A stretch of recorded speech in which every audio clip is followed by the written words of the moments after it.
Haleluya, puji Tuhan, salam sejahtera bagi kita semua, keluarga GPD El Shaddai Magelang. Biarlah kita terus mengalami renew, setiap hari kita terus alami pembaruan bersama dengan Tuhan. Mari merenungkan firman Tuhan menggunakan 365 hari yang mengubahkan. Hari ini kita akan merenungkan satu bagian kebenaran firman Tuhan di dalam Markus pasal 13 ayatnya yang ke-33 sampai ayatnya yang ke-37. Markus 13 ayat 33 sampai ayatnya yang ke-37. Nasihat supaya berjaga-jaga. Hati-hatilah dan berjaga-jagalah, sebab kamu tidak tahu bila manakah waktunya tiba. Dan halnya sama seperti seorang yang bepergian, yang meninggalkan rumahnya dan menyerahkan tanggung jawab kepada hamba-hambanya, masing-masing dengan tugasnya, dan memerintahkan penunggu pintu supaya berjaga-jaga. Karena itu berjaga-jagalah, sebab kamu tidak tahu bila manakah tuan rumah itu pulang, menjelang malam atau tengah malam, atau larut malam atau pagi-pagi buta, supaya kalau ia tiba-tiba datang dengan kamu didapatinya sedang tidur. Apa yang kukatakan kepada kamu, kukatakan kepada semua orang, berjaga-jagalah. Bapak Ibu Saudara yang dikasihi oleh Tuhan, pada saat ini saya memberi renungan, judul renungan kebenaran firman Tuhan yaitu berjaga-jaga. Di dalam 365 hari yang mengubahkan ini kita akan terus belajar kebenaran firman Tuhan menggunakan O, I, dan A, yaitu observasi, interpretasi, dan apa yang menjadi aplikasinya di dalam kehidupan kita. Yang pertama ada observasi. Perikop kelima dari Markus 13 ini diberi judul oleh Lembaga Alkitab Indonesia yaitu Nasihat supaya berjaga-jaga. Bapak Ibu Saudara, mengapa kita harus berjaga-jaga? Saya mengajak saudara mari membaca keseluruhan dari pasal 13 ini. Perikop sebelumnya membahas tentang ada begitu banyak peristiwa-peristiwa yang akan terjadi menjelang akhir zaman. Karena itu ayat 33 sampai ayatnya yang ke-37 ini memberitahukan kepada kita mengenai apa yang harus kita lakukan sehubungan dengan peristiwa-peristiwa yang akan terjadi tersebut. Menjadi pertanyaannya, peristiwa apa yang akan terjadi? Beberapa yang dijelaskan pada ayat-ayat sebelumnya. Akan ada penyesat-penyesat, mereka memutar balikan kebenaran firman Tuhan.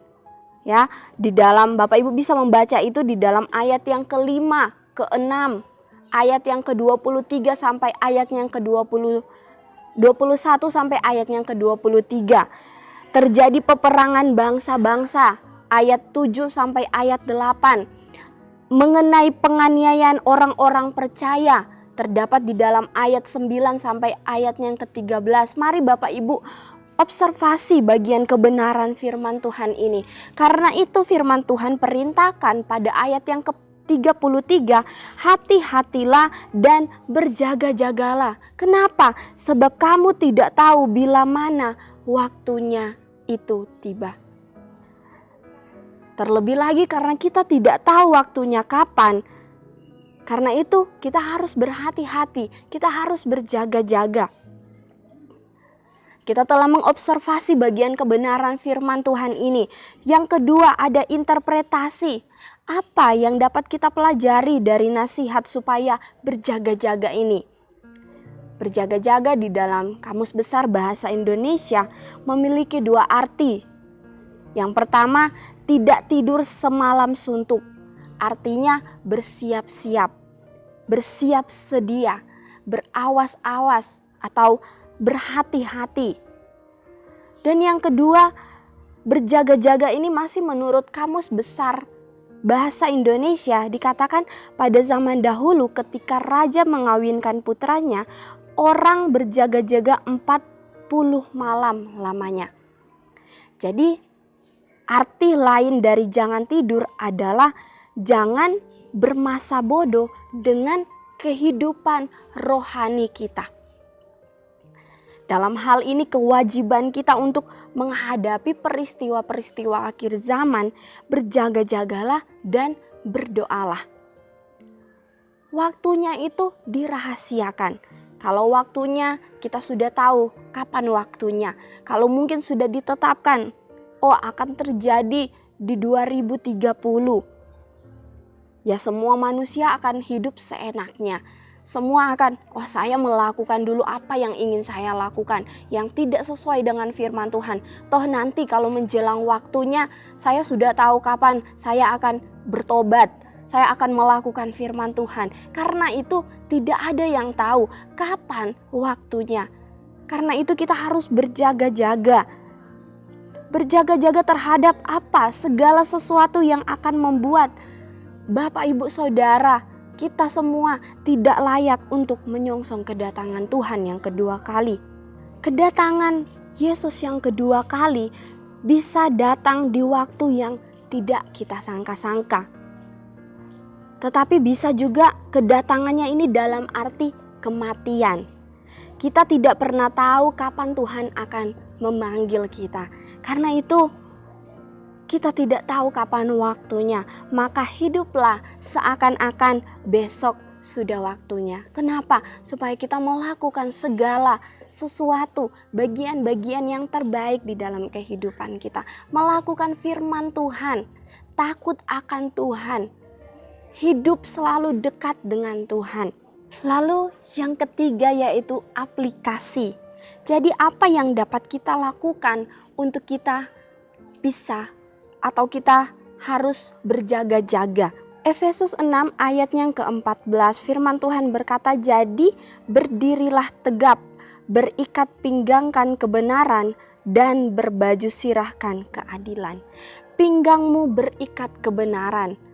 Yohanes 17 ayat 17 katakan, firman Allah adalah kebenaran. Jadi firman menjadi ikat pinggang kita, terikat dengan kebenaran, supaya kita tidak diperbudak dengan keinginan-keinginan dan perkara-perkara dunia.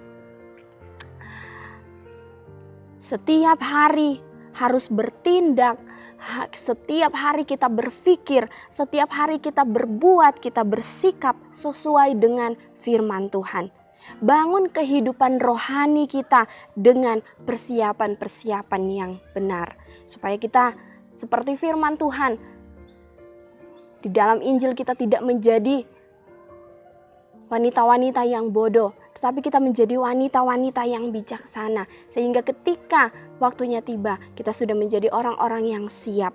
Persiapkanlah orang yang punya persiapan yang baik. Persiapan yang benar, dia adalah orang-orang yang akan aman dan menjadi orang-orang yang menikmati keselamatan.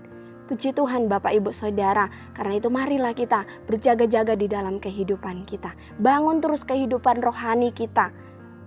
Setiap hari kita bertindak, berjaga-jaga, setiap hari kita berpikir, berbuat, bersikap sesuai dengan kebenaran firman Tuhan. Biar kiranya setiap kebenaran firman Tuhan ini dapat menjadi kekuatan yang baru di dalam kehidupan kita.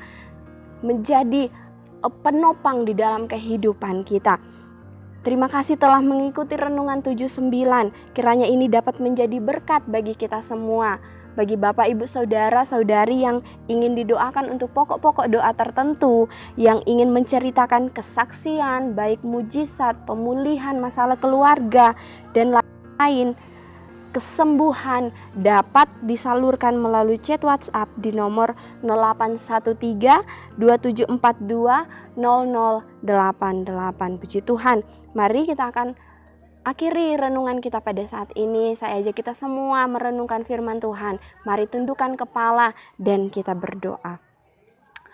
Terima kasih banyak Bapa yang baik. Kami bersyukur kalau firman-Mu hari ini mengingatkan kami untuk kami terus berjaga-jaga di dalam hidup kami. Kami terus persiapkan kehidupan kami, terlebih kehidupan rohani kami, untuk kami berlayak di hadapan-Mu.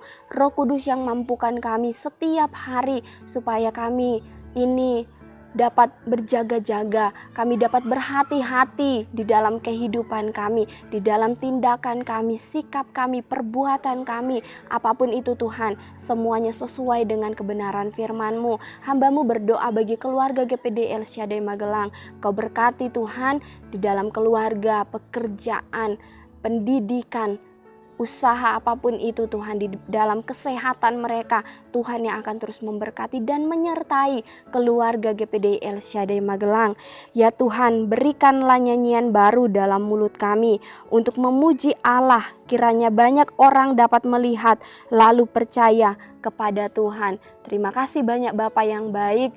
Kami mengucap syukur kepadamu di dalam nama Tuhan Yesus Kristus. Haleluya. Amin.